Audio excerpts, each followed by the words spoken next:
ကြီးလေးတွေကောက်စားနေပါတယ်ဒီနေ့ဒါကရင်ပြည်နေမှာပဲဇီကြီးလေးတွေကြံတော့တာဒီနေ့နေရာထဲမှာဘာမှမရှိတော့ပြာအပင်တွေတပင်းမှမရှိတော့မှာဇီလေးတွေလှုပ်လိုက်ရင်ဟိုကကြလာတာကောက်ယူမယ်စားလို့လေကောင်းအမှအများကြီးပဲ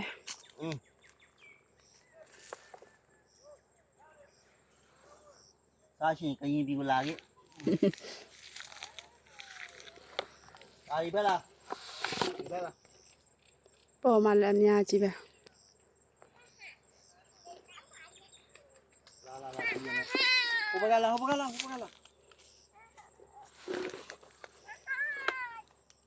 သူဟာပြေးလာဒီကလာကောက်လာလာထိလာ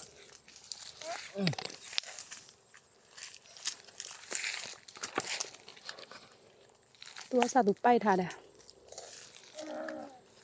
ဒီဘူးကြတော့ရော့ပရာရော